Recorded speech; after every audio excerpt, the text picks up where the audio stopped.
Media. Social media ഞാൻ എപ്പോഴും ഹെയ്ദിയുടെ video കണ്ടിരുന്നു. ഓക്കെ. അപ്പോൾ ഉറപ്പായിട്ടും ഞാൻ പറയാതെ തന്നെ അറിയായിരിക്കും ഇന്ന് എന്താണ് അവിടെ സംഭവിച്ചുകൊണ്ടിരിക്കുന്നത്. ഇന്നല്ല 2-3 ദിവസങ്ങളായിട്ട്, ഒരു 5 ദിവസമായിട്ട് തന്നെ മൊത്തത്തിൽ സംഭവിച്ചുകൊണ്ടിരിക്കുന്ന കാര്യങ്ങളെക്കുറിച്ച് ആണ് നമ്മളിന്നിവിടെ ചർച്ച ചെയ്യാൻ പോകുന്നത്. പ്രത്യേകിച്ചും ആ പ്രശ്നങ്ങളുണ്ടാക്കിയ അല്ലെങ്കിൽ ആ പ്രശ്നങ്ങൾക്ക് കാരണഭൂതരായിട്ടുള്ള ആൾക്കാരുടെ യൂട്യൂബ് വ്ളോഗേഴ്സ്, ഫാമിലി വ്ളോഗേഴ്സായിട്ട് അവരറിയപ്പെടുന്നത്.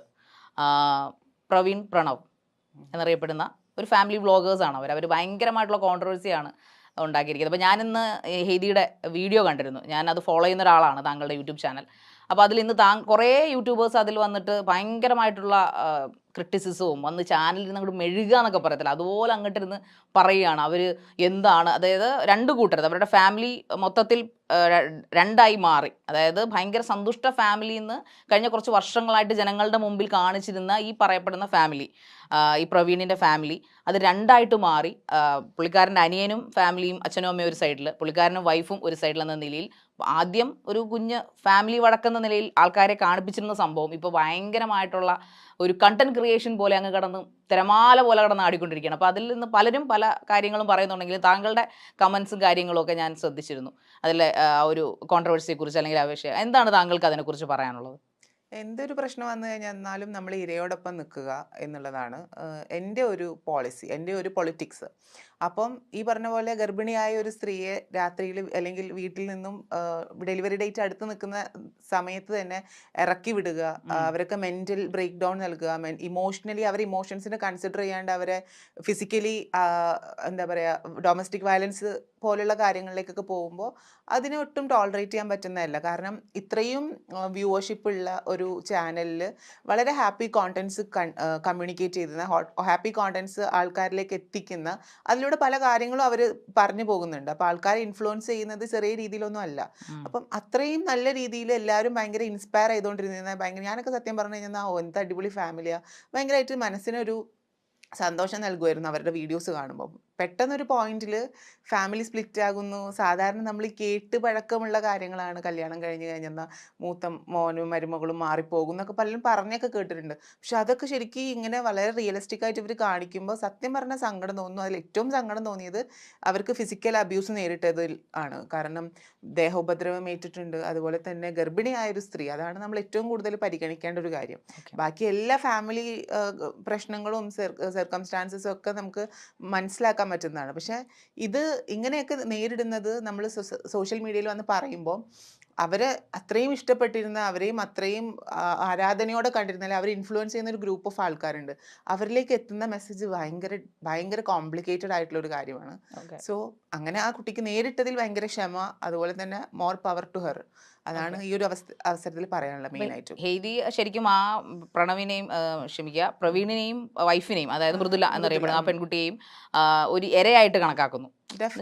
അവര് അങ്ങനെ മൃദുല എന്ന് പറഞ്ഞ കുട്ടി ഡൊമസ്റ്റിക് വയലൻസിന്റെ പ്രവീണിന്റെ വൈഫ്. അതെ അതെ. പക്ഷെ അപ്പൊ ഞാനൊന്ന് ചോദിക്കട്ടെ, ഈ പ്രവീൺ പ്രണവ് എന്ന് പറഞ്ഞ ചാനലിൽ അവരിൽ മൊത്തത്തിൽ ആൾക്കാരെ എല്ലാവരും കാണിച്ചുകൊണ്ടിരുന്നതാണ്. ഈ ഒരു 5 ദിവസമേ ആയിട്ടുള്ളൂ, കൂടി മാക്സിമം ഒരാഴ്ച ആയിട്ടുള്ളൂ ഇങ്ങനെ ഒരു കാര്യങ്ങളൊക്കെ പൊട്ടിപ്പുറപ്പെട്ടിട്ട്. അതിനു മുമ്പ് വരെ താങ്കൾ പറയുന്ന പോലെ ഭയങ്കര സന്തോഷിച്ചിരുന്ന, അതായത് പെണ്ണ് കാണലും, ഇവരുടെ ചാനലിന്റെ തുടക്കം തൊട്ട് ഞാനത് പഠിച്ചിരുന്നതാണ്. ചാനലിന്റെ തുടക്കവും പെണ്ണ് കാണൽ, കല്യാണം, വളകാപ്പ്, അങ്ങനെ സകല കാര്യങ്ങളും ഈ പറയപ്പെടുന്ന കൊച്ചു എന്നറിയപ്പെടുന്ന അനിയനുമായിട്ടും അമ്മയും അച്ഛനും ഒക്കെ ആയിട്ട് ഭയങ്കര ഗ്രാൻഡ് ആയിട്ട് സെലിബ്രേറ്റ് ചെയ്ത ആൾക്കാരുടെ മുമ്പിൽ കാണിച്ചിരുന്ന, ഷോ ഓഫ് ചെയ്തിരുന്ന ഒരു ഫാമിലി. അപ്പോൾ ഞാൻ ചോദിക്കുന്നത്, താങ്കൾക്ക് എന്ത് മോറൽ സൈഡാണ് ഈ പറയുന്ന വ്ളോഗർ ഫാമിലി, താങ്കളുടെ അഭിപ്രായം ചോദിക്കുന്നത്? താങ്കൾ പറഞ്ഞ ഇൻസ്പയർ ആയിരുന്നു, എന്ത് ഒരു മോറൽ സൈഡാണ് താങ്കൾക്ക് അവർ തന്നത് ഇവരുടെ ഈ വീഡിയോയിലൂടെ കണ്ടത്? They are content creators. ആ കോണ്ടന്റ് ക്രിയേറ്റ് ചെയ്യാൻ വേണ്ടിയിട്ടുള്ള അഭിനയമാണെന്ന് ഇപ്പോഴുള്ള സംഭവങ്ങൾ കണ്ടിട്ട് തോന്നുന്നില്ലേ? അഭിനയമായിട്ട് എനിക്ക് തോന്നുന്നില്ല. കാരണം ഇപ്പൊ ഒരു പ്രശ്നം വന്നപ്പോൾ അതിനെ പുറത്ത് കൊണ്ടുവരുന്നത് നിർബന്ധിതരാകുന്ന ഒരു സാഹചര്യം വന്നിട്ടുണ്ട്. കാരണം ഇവർക്ക് ഇപ്പൊ ഏതൊരു കോണ്ടന്റ് ക്രിയേറ്റേഴ്സ് ആണെങ്കിലും, എസ്പെഷ്യലി യൂട്യൂബ് വ്ളോഗേഴ്സ് ആണെങ്കിൽ, അവർക്ക് ഓഡിയൻസിന്റെ അടുത്തൊരു കമ്മിറ്റ്മെന്റ് ഉണ്ട്. ആ ഈ ഓഡിയൻസിനെ നമ്മൾ ആ ഒരു കമ്മിറ്റ്മെന്റും അതിൽ കുറച്ച് എത്തിക്സ് ഫോളോ ചെയ്യുന്നവരാണെങ്കിൽ, അതിൽ നമ്മൾ ഡെയിലി ലൈഫ് സ്റ്റൈൽ വ്ളോഗേഴ്സ് ആണെങ്കിൽ നമ്മൾ നമ്മുടെ ലൈഫ് എന്തായാലും ഇതിൽ വന്നിട്ട് സോഷ്യൽ മീഡിയ പ്ലാറ്റ്ഫോമിൽ വന്നിട്ട് അത് കാണിക്കുകയും ഓരോ എപ്പിസോഡ് ഭയങ്കര ഇൻട്രസ്റ്റിംഗ് ആക്കുകയും ഓഡിയൻസിനെ പിടിച്ചു നിർത്തുകയും അവരുടെ സ്നേഹവും ഇതിൽ എന്താ പറയുക പിടിച്ചു പറ്റുകയും ചെയ്യും. അപ്പോൾ വൈ ബിക്കോസ് ഞാൻ ഈ ഒരു ഫാമിലീനെ എനിക്ക് ഇൻസ്പയർ ചെയ്തെന്ന് വെച്ച് കഴിഞ്ഞാൽ എൻ്റെ ഫാമിലി എന്നെ അക്സെപ്റ്റ് ചെയ്തിട്ടില്ല. ബിക്കോസ് ഞാൻ എൻ്റെ ജെൻഡർ ഐഡൻറ്റിറ്റി വെച്ചിട്ടോ അവർക്ക് അക്സെപ്റ്റ് ചെയ്യാൻ പറ്റാത്ത ഒരു സോഷ്യലി എക്സ്ക്ലൂഡഡ് ആയിട്ടുള്ള ഒരു വ്യക്തിയാണ്. ഈ ഫാമിലി എന്ന് പറഞ്ഞ ഇൻസ്റ്റിറ്റ്യൂഷനകത്ത് നിന്നും എക്സ്ക്ലൂഡഡ് ആകപ്പെട്ടിട്ടുള്ള വ്യക്തിയാണ്. അതായത് ഇപ്പം പ്രവീണും അതുപോലെ തന്നെ മൃദുലയും അനുഭവിക്കുന്ന ആ ഒരു മാറ്റി നിർത്തൽ, പുറത്താക്കപ്പെടൽ ഒക്കെ ജീവിതത്തിൽ 10 വർഷം മുന്നേ അനുഭവിച്ചിട്ടുള്ള ആളാണ്. അപ്പോൾ അതിന് വെച്ച് നോക്കുകയാണെങ്കിൽ എനിക്ക് ഇവരുടെ ഫാമിലിയിൽ കാണുന്ന ഹാപ്പിനെസ് ഒക്കെ വളരെയധികം നമുക്കത് ക്ഷമിക്കുക, ഇടയ്ക്ക് ഇൻട്രൊഡ്യൂസ് ചെയ്ത് സംസാരിക്കുന്നതാണ്. ഞാൻ ചോദിക്കുന്നത് ഇപ്പൊ പറഞ്ഞല്ലോ താങ്കളുടെ ഫാമിലി തന്നെ താങ്കൾ പറയുകയും ചെയ്തൊരു എക്സെപ്ഷണൽ കേസ് ആണെന്ന് കരുതിയത് കൊണ്ടാണ് അവർ എക്സ്ക്ലൂഡ് ചെയ്യുന്നത്. അവരുടേതായ റീസൺസ് അവർക്കുണ്ടാകാം, ഈ പറയുന്ന പോലെ അംഗീകരിക്കാൻ പറ്റാത്തത് മൈറ്റ് ബി. അതുകൊണ്ടാണല്ലോ അതൊരു വേദനയായിട്ട് ഹൃദയത്തിൽ കിടപ്പുണ്ട് താങ്കളുടെ കേസ് എടുക്കുമ്പോൾ. പക്ഷേ ഈ പറയപ്പെടുന്ന പ്രവീൺ പ്രണവ് എന്ന് പറയുന്ന വ്യക്തികളെ സംബന്ധിച്ചിടത്തോളം താങ്കളുടെ കേസുമായിട്ട് എൻറ്റയർലി ഡിഫറെന്റ് ആണ്. അവർ ഹാപ്പിലി ആയിട്ട് ഇത്രയും വർഷങ്ങൾ ഒരുമിച്ച് വ്ളോഗൊക്കെ ചെയ്ത് തിമിർത്താടി കുറെ കാശൊക്കെ ഉണ്ടാക്കി കുറെ ഫെയിം ഒക്കെ ആയിരുന്നവരെ അവരുടെ അച്ഛനും അമ്മ വീഗാലാൻഡിലൊക്കെ പോയി കിടന്നിട്ട് അടിപൊളിച്ച് അർമാദിക്കുക എന്ന് തന്നെ വേണമെങ്കിൽ പറയാം. ആ പോയിന്റിലേക്കാണ് ഞാൻ വരുന്നത്. അവരവിടെ അത്രയും ഫൈനാൻഷ്യലി ഫിറ്റ് ആയിട്ടുള്ള മോണിറ്ററി ബെനിഫിറ്റ്സ് ഒരുപാട് കിട്ടുന്ന യൂട്യൂബും ഇൻസ്റ്റഗ്രാമും അതുപോലെ തന്നെ ഫേസ്ബുക്കിലൊക്കെ കോണ്ടന്റ്സ് ചെയ്യുന്ന ആൾക്കാരാണ്. ഇവർക്ക് പൈസക്ക് ദാരിദ്ര്യം ഉണ്ടാകുമോ എന്നുള്ള കാര്യം സെക്കൻഡറി ആണ്. പെട്ടെന്ന് ഇപ്പൊ എനിക്ക് വീട്ടിൽ നിന്ന് ഒരു സുപ്രഭാതത്തിൽ ടീനേജിൽ ഇറങ്ങേണ്ടി വന്ന പോലത്തെ സിറ്റുവേഷൻ ആവുന്നില്ല പ്രവീണിനും മൃദുലയ്ക്കും ഉണ്ടാവും. Of course I have struggled. പക്ഷെ ഈ പറഞ്ഞ പോലെ ഇവർക്ക് ഇമോഷൻ എന്ന് പറഞ്ഞൊരു സംഭവമുണ്ട്. നമ്മള് ഇപ്പൊ മൃദുല എന്ന് പറഞ്ഞ ആളുടെ ബയോളജിക്കൽ പോയിട്ടുള്ള ഒരു പ്രോസസ് എന്ന് പറഞ്ഞു കഴിഞ്ഞാൽ ഒരു സ്ത്രീയുടെ ഏറ്റവും നിർണായകമായിട്ടുള്ള ഒരു ശാരീരികാവസ്ഥയിലൂടെയാണ് കടന്നു പോയിട്ടുള്ളത്. ഡെലിവറി കഴിഞ്ഞിട്ടുണ്ട്.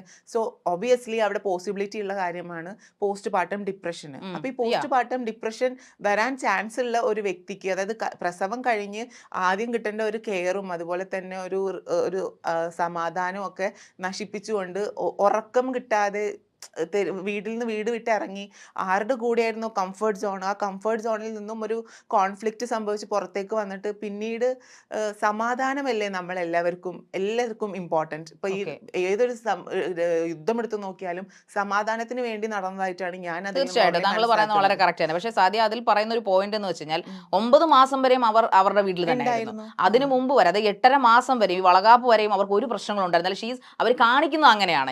എന്റെ ചോദ്യം എല്ലാവരും ഹാപ്പി സൈഡ് അല്ല കാണിക്കാൻ ആഗ്രഹിക്കും. അപ്പോൾ ഹാപ്പി സൈഡ് കാണിക്കുമ്പോൾ ഈ മോശം സൈഡ് കാണിച്ചും ഇവർ നമ്മളുടെ പിന്നിലുള്ള വീഡിയോ നോക്കിയാന്ന് എനിക്ക് അറിഞ്ഞൂടാ. നിർബന്ധിതരാവുകയാണ് ചെയ്തത്. കാരണം ഇവർ കാറിൽ വെച്ച് ചെയ്തിട്ടുള്ള വീഡിയോയിലും കുറ്റപ്പെടുത്തി പറയുന്നില്ല, അവരുടെ ഇമോഷനാണ് പറയുന്നത്. പിന്നെ കമന്റ്സ് വരികയല്ലേ, എന്താ അവരെ കാണുന്നില്ല, എവിടെ വന്നില്ല. അപ്പൊ നമ്മുടെ ക്യാരക്ടർ അസാസിനേഷനും അതിനകത്ത് പ്രവീൺ പറയുന്ന ഒരു സ്റ്റേറ്റ്മെന്റ് എന്ന് പറഞ്ഞു കഴിഞ്ഞാൽ എനിക്ക് അഡ്രസ് ഇല്ല, എന്റെ കുഞ്ഞിന് അഡ്രസ് എന്ത് എഴുതണമെന്ന് ഞാൻ ചിന്തിച്ചൊരു മൊമെന്റ് ആയിരുന്നു അത്. അതിനെ ഖണ്ഡിച്ചുകൊണ്ടാണ്, അതിനെ ഒപ്പോസ് ചെയ്തുകൊണ്ടാണ് മറ്റു ഫാമിലി, അതായത് ഇവരുടെ ബ്രദറും അച്ഛനും അമ്മയും കൂടെ വന്നു.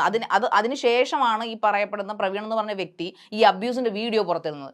അപ്പോൾ അതെന്താണ് അതിന്റെയൊക്കെ അർത്ഥം? അത് ശരിക്കും പറഞ്ഞു കഴിഞ്ഞാൽ അത് വീഡിയോയുടെ വ്യൂസ് ശ്രദ്ധിച്ചോ, 50 lakhs. ഇപ്പോൾ ഒരു 60 lakhs ആയി കാണും ഈ പ്രവീൺ ഇട്ട വീഡിയോ. മേ ബി 1.5 ലക്ഷം 2 ലക്ഷം 3 ലക്ഷം 4 ലക്ഷം എന്ന് പറഞ്ഞ വ്യൂവർഷിപ്പിൽ നിന്നും 50 lakhsലേക്ക് അടിച്ചു കയറണമെങ്കിൽ മേ ബി ഇവരുടെ ഒരു കുക്ക്ഡ് അപ്പ് സ്റ്റോറി ആയിക്കൂടെ, അല്ലെങ്കിൽ അത് ജനങ്ങൾ അതിനൊരു ഇന്റൻഷനോടുകൂടി ചെയ്യിപ്പിച്ചായിക്കോളൂ എന്ന് ഞാൻ ചോദിച്ചാൽ എന്താ പറയാ? ഒരിക്കലും ഞാൻ വിശ്വസിക്കുന്നു ഈ നമ്മുടെ പ്രവീണ് അത്ര ബുദ്ധിയില്ലാത്ത ആളല്ല എന്ന് വിശ്വസിക്കുന്നു. പിന്നെ മോറൽ സൈഡും അല്ലെങ്കിൽ മോണിറ്ററി ബെനിഫിറ്റും മാത്രം കൺസിഡർ ചെയ്തിട്ടാണ് എന്നുണ്ടെങ്കിൽ അതൊക്കെ മാറ്റി വെച്ചിട്ടുണ്ടെങ്കിലും ഈ പറഞ്ഞ ആൾക്കാർ തന്നെ നാളെ അവർ ഒന്നിക്കുന്ന ഒരു പോയിന്റ് വരികയാണ് എന്നുണ്ടെങ്കിൽ ഈ സോക്കോൾഡ് ഫാമിലി ഡ്രാമ കാണിച്ചിട്ട് ഈ സീരിയലിന് വളരെ പാരലായിട്ട് നിൽക്കുന്ന ഒരു സ്പേസ് ആയി മാറില്ലേ ഈ യൂട്യൂബ് ചാനലിൽ? ഞാൻ ചോദിക്കാനുള്ള കാരണം, അതായത് എന്തിനു വേണ്ടിയിട്ടും ആൾക്കാർ ഇപ്പൊ അങ്ങനെ ചെയ്യുന്ന ഒരു കാലഘട്ടത്തിലൂടെ ആയതുകൊണ്ട് ഞാൻ ചോദിച്ചതാണ്. ഓക്കെ, അതൊക്കെ മനസ്സിലാക്കാം. പക്ഷെ ഇത്രയും ഫോളോവേഴ്സ് ഉള്ള, ഇത്രയും മില്യൺ സബ്സ്ക്രൈബേഴ്സ് 43 ലക്ഷം സബ്സ്ക്രൈബേഴ്സ് ആൾക്കാരാണ്. ആ ഉള്ള ആള് വന്നിട്ട് അവര് എടുത്ത് പൈസക്ക് ബുദ്ധിമുട്ടാകാം, അല്ലെങ്കിൽ ചിലപ്പോൾ കുറെ പൈസ ഉണ്ടാക്കാം എന്നുള്ള ഈ ഒരു വീഡിയോ വെച്ച് ഹിറ്റ് ആക്കാം എന്നുള്ള വെച്ചാൽ ഇമോഷനെ വിൽക്കുന്നതാകാം എന്നുള്ള ആ ഒരു കണ്ടീഷൻ ചെയ്ത് വെച്ചിട്ടുള്ള കാര്യത്തിൽ ചിന്തിക്കാൻ എനിക്ക് ഭയങ്കര ബുദ്ധിമുട്ടാവുന്നുണ്ട്. അങ്ങനെയാണ് എങ്കിൽ ഒരിക്കലും ഒരു ഗർഭിണി ഇതിന് കൂട്ടു നിൽക്കില്ല. കുട്ടി ജനിച്ച ആ കുട്ടീനെ ടേക്ക് കെയർ ചെയ്യുന്ന സമയത്ത് ഇങ്ങനെ ഒരു കോണ്ടന്റ് വന്നിട്ട് കൊടുക്കാൻ വേണ്ടി നിൽക്കില്ല. ഇത് നാടകമായിട്ടൊന്നും എനിക്ക് വെക്കാൻ പറ്റില്ല. ഒരു ജെന്യൂനിറ്റി ഉണ്ട്, ഇതൊരു ജെന്യൂൻ കേസ് തന്നെയാണ്. അവർ കടന്നു പോകുന്ന ഒരു അവസ്ഥ കുറെ റിലേറ്റ് ചെയ്യാൻ പറ്റുന്നുണ്ട്. അവരുടെ ഒരു മാനസികാവസ്ഥ എത്രയൊക്കെ പറഞ്ഞാലും സമാധാനമില്ല, ഉറക്കമില്ല എന്നൊക്കെ പറയുമ്പോൾ തന്നെ അത് വളരെയധികം ഇന്ന് ചർച്ച ചെയ്യേണ്ട കാര്യമാണ്. അതിലൊരു മനുഷ്യന്റെ വൾണറബിൾ സിറ്റുവേഷനെ കൺസിഡർ ചെയ്യേണ്ടതുണ്ട്. അപ്പോൾ ഈ പ്രവീണ് ഒരിക്കലും ബുദ്ധിയില്ലാത്തൊരു മനുഷ്യനാണ്, അതായത് ബേസിക് ആയിട്ട് കോമൺ സെൻസ് ഇല്ലാത്തൊരു മനുഷ്യനാണെന്ന് ഞാൻ വിശ്വസിക്കുന്നില്ല. അവര് യെസ്, അതൊരു പോയിന്റ് തന്നെ. അവർ ബുദ്ധിയില്ലാത്തൊരു മനുഷ്യനല്ല. അപ്പൊ ഞാൻ ചോദിക്കുന്നത് ബുദ്ധി കൂടിയ ആളാണോ? അത് കാരണം വേറൊന്നും കൊണ്ടല്ല. ഈ പറയുന്ന ഒരു വിഷയം, ഈ ഡൊമസ്റ്റിക് വയലൻസ് എന്ന് പറയുന്ന സംഭവം ചില്ലറ കളിയല്ല. അല്ല അതിനകത്ത് അവർ കാണിക്കുന്നുണ്ട് എന്റെ അച്ഛൻ അടിച്ചത്, അടിച്ചു സഹോദരൻ പിടിച്ചു ഡെഫിനറ്റ്ലി നിർത്തി അടിപ്പിച്ചു, മുണ്ടൂരി അടിച്ചു, പിന്നെ വൈഫ് ഭയങ്കര കരച്ചിലായിട്ടൊക്കെ. എനിക്ക് ആക്ച്വലി പറയുന്നതുകൊണ്ട് എനിക്ക് പ്രേക്ഷകരുടെ അടി വന്ന് ചിലപ്പോൾ ചീത്ത വിളിക്കായിരിക്കും. എന്നിരുന്നാലും അവരുടെ കരച്ചിലൊക്കെ കണ്ടപ്പോൾ എനിക്ക് ഇച്ചിരി ഓവർ ആക്ടിങ് അല്ലേ, അങ്ങനെയാണ്, അങ്ങനെ എനിക്ക് അങ്ങനെ ഫീൽ ചെയ്തു ബേസിക്കലി. എങ്ങനെ പറയാൻ പറ്റും ബിക്കോസ് വേറൊന്നും കൊണ്ടല്ല, കാരണം അവര് ഇങ്ങനെ ഈ പറഞ്ഞ കോമൺ സെൻസിന്റെ കേസ് എടുക്കുമ്പോൾ ഇങ്ങനെ ഒരു ഇത്രയും ക്രൂരമായി മർദ്ദിക്കപ്പെടുന്ന ഒരാൾ എന്തുകൊണ്ട് പോലീസിൽ പരാതിപ്പെട്ടില്ല? ഫാമിലി മെമ്പർ ആണ് ഈ പ്രവീൺ. എപ്പോ വന്നിട്ടാണ് അപ്പൊ പിന്നെ എന്തിനും അവരെ തേജോവധം, ഫാമിലി മെമ്പർ കൺസിഡറേഷൻ എന്തുകൊണ്ട് തേജോവധം ചെയ്യാനായിട്ട് അവരൊന്ന് ക്യാമറ മുമ്പിൽ ഇങ്ങനെ വിളിച്ചു പോയി? ആദ്യം വന്നിട്ട് പറഞ്ഞിട്ടുള്ള സേഫ് ആക്കി തന്നെയാണല്ലോ, ബാക്കി സ്വന്തം സിബ്ലിങ്സിനെ സേഫ് ആക്കി തന്നെയാണ് പ്രവീൺ ആദ്യം വന്നിട്ട് പറഞ്ഞിട്ടുണ്ടായിരുന്നത്. നെക്സ്റ്റ് ഫാമിലി, ബാക്കി ഓപ്പോസിറ്റ് നിൽക്കുന്ന ഫാമിലി മെമ്പേഴ്സിന്റെ ഭാഗത്ത് നിന്നും ഉണ്ടായിട്ടുള്ള വീഡിയോയിലെ ഇമ്പാക്റ്റ് ആണ് ഈ ഒരു പെൺകുട്ടിയുടെ മേത്ത് ഒരുപാട് കാര്യങ്ങൾ ചാപ്പ കുത്തപ്പെടുന്നു. അപ്പൊ അതിന്റെ ആവശ്യമില്ലല്ലോ. അപ്പൊ അവരുടെ ഭാഗത്ത് ജെന്യൂനിറ്റി കാണിക്കാൻ വേണ്ടി വന്നിട്ടുള്ളതാണ്. അതിന് എനിക്കൊരു തെറ്റായിട്ട് തോന്നുന്നില്ല. ആൻഡ് ഈ ഒരു കേസിൽ നമ്മൾ എല്ലാവരും ഞാൻ മനസ്സിലാക്കുന്നിടത്തോളം ഗർഭിണി എന്നിട്ടുള്ള വൾണറബിൾ ആയിട്ടുള്ള ഒരു സിറ്റുവേഷൻ, അതായത് ഫിസിക്കലി അവർ ഒരു സിറ്റുവേഷനിലൂടെ കടന്നു പോവുകയാണ്. അപ്പോൾ ആ ഒരു അവസ്ഥയിൽ അവരെ മർദ്ദിക്കുന്നതും കാര്യങ്ങളൊക്കെ ആ സമയത്ത് പറയാൻ പറ്റാത്ത എന്താണെന്ന് വെച്ച് കഴിഞ്ഞാൽ ഓപ്പോസിറ്റ് നിൽക്കുന്ന ഫാമിലി മെമ്പറാണ്. ഒരുമിച്ച് ഇത്രയും വർഷങ്ങളായിട്ട് ഒരുമിച്ച് കൂടെ ജീവിക്കുന്ന ഫാമിലി, അച്ഛനും അമ്മയും സഹോദരനുമാണ്. അവർക്കെതിരെ എങ്ങനെയാണ് ഇമ്മീഡിയറ്റ് ആയിട്ട് അവർക്ക് ആക്ഷൻ എടുക്കാനും പോലീസിൽ കൊണ്ടുപോകാനും ഒക്കെ പലർക്കും പറ്റണമെന്നില്ലല്ലോ.